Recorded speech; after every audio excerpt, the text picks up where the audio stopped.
it. And yes, distance is the Euclidean or Cartesian or Pythagorean distance. If you used Manhattan distance on this problem, I am paying my respects. Very unfortunate.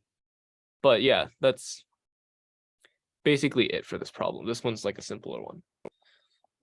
Finally, last problem. Problem 3 is a graph one. Yay, this is fun. Woohoo, everyone loves graphs.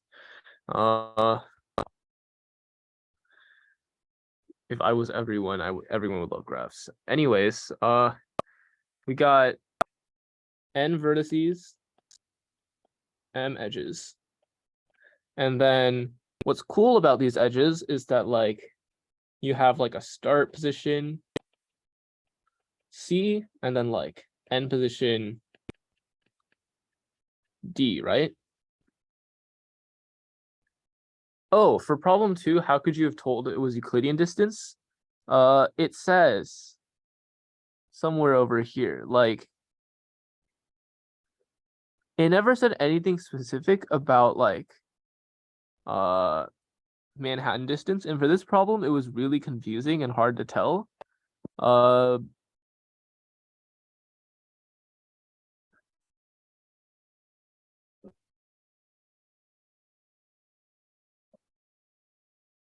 Yeah, it's really difficult to tell, but I think you're supposed to just assume that that's the case.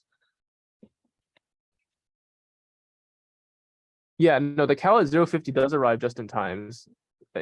So like it could be Manhattan. Honestly, the best way to have figured it out was to code both ways, but like usually when they want you to do it in Manhattan distance, they would say like specifically Manhattan distance and not like Euclidean distance. So I think that for the benefit of the doubt, you should assume it's not Manhattan distance. Last problem, n vertices, m edges. You start at position C and you end at position D. So you also have like a start time R and an end time S. So what we're basically saying is that like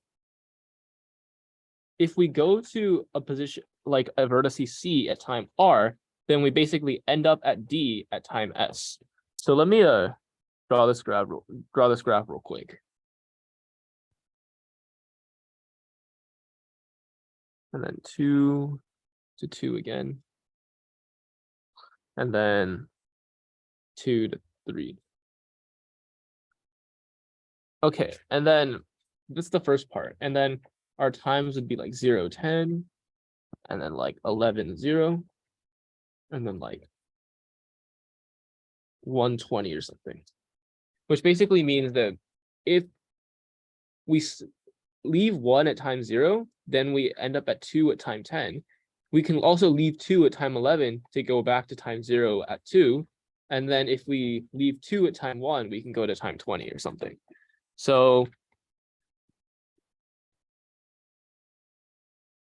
there's also another constraint, which is like the layover time is like AI for each I or something. So each edge we can represent each edge as like C R to DS. So what we do is we can store like all of our edges in an adjacency list and do DFS, right? Except our DFS is going to be slightly different in that we have to use like in that we have to sort our edges by R in decreasing order. I mean, I think we should not really in decreasing order because there is a bit of an implementation thing to deal with here. So we have to sort our orders by R, our edges by R. And then we basically want to take like the edge with largest R time and try to like basically do DFS from it. So like we basically checked like for the starting node, which edges can we go to? And that pretty much entirely depends on all of the edges thus far that we visited. So like our position depends on like which edge we've taken, what the D value of that edge is, and then what like whether or not like and what edges come afterwards. So like we basically have like a DFS relationship here where we have like DFS at a vertex and a certain time, because note that we can be at the same vertex at different times. So what ends up happening is we basically like we can basically just do like a while loop here, and Q is while like adjacency of V is not empty. We basically go to like the take out the edge with largest R.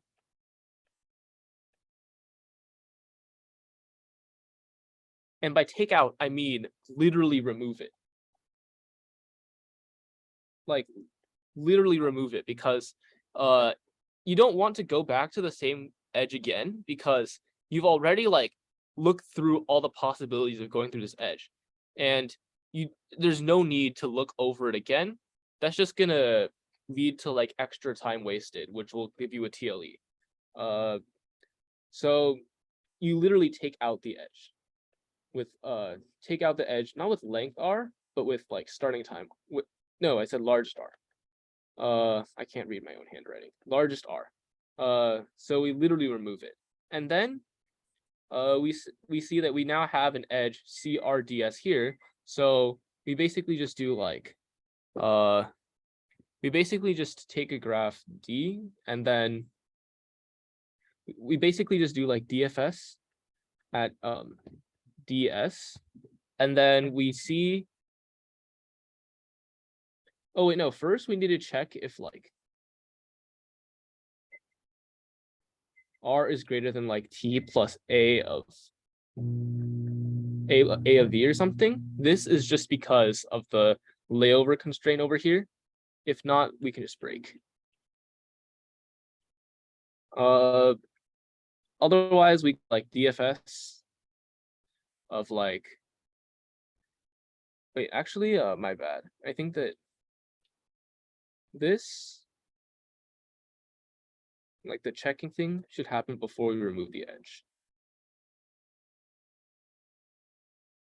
Yeah, so we first check if the layover thing works, and then we take the edge out, and then we just run DFS over like our source, which is D, and then our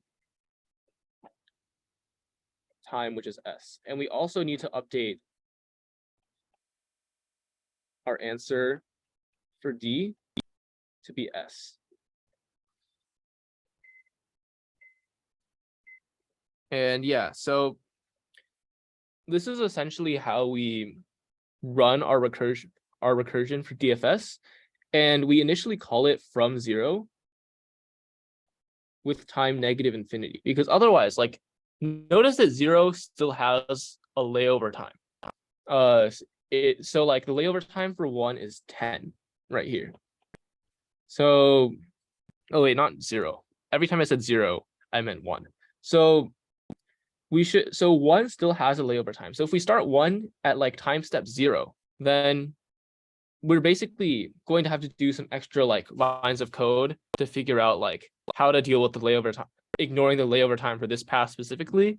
And like it's doable, but like it's annoying. So we're not going to do that. So we instead start at DFS of 1 negative infinity. And that way we basically have to like just, we can basically just ignore the layover time for the first pass. But if we revisit node 1, we still have to consider it, and we don't really need to do anything extra. And then initially our answer for 1 is just set to 0, because, well, we are there at time 0 already. So that is what it is. So Anyways, yeah, this is essentially the solution for problem 3. Yeah, no, sorry for the small disruption with my roommate walking back and forth. My dorm is so tiny that even if we wanted to, there would be no privacy, so I gave up. Yeah, but are there any questions on how to do 3?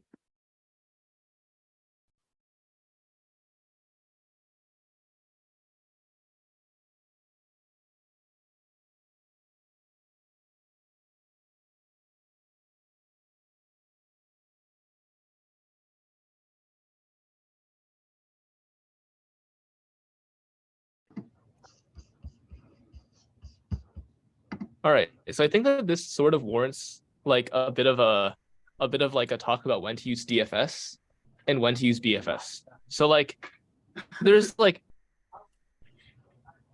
a for BFS, it all depends on like how you want to like go through the graph. So like for DFS is when we want to basically trace down like all specific paths. So for DFS, we essentially like start here and then we go to like this node and then we go here. So this has like, we're basically just tracing down each specific path in a certain order. And then for BFS, it's like if we wanted to do like shortest path basically. So like that would be like essentially we don't really care what path we're taking as much. We just care about the length. We can still sort of recover our paths to get to each length, but like we don't really keep track of the order that we traverse them in. Dijkstra is like a BFS. First of all, it's like a BFS order algorithm. So any pitfall this question had with BFS, it also has with Dijkstra. Second of all, Dijkstra works as in we are like,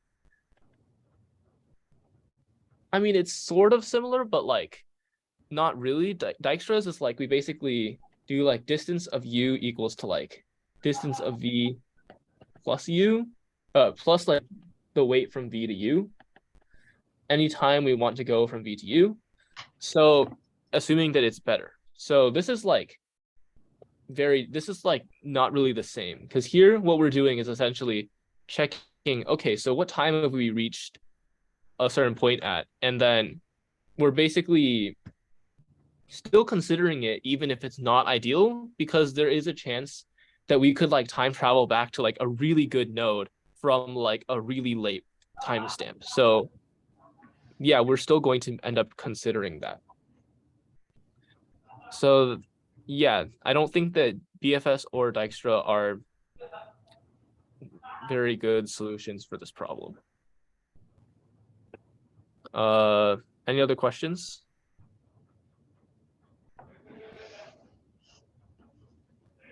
If not, then I will hand it back to Charlie.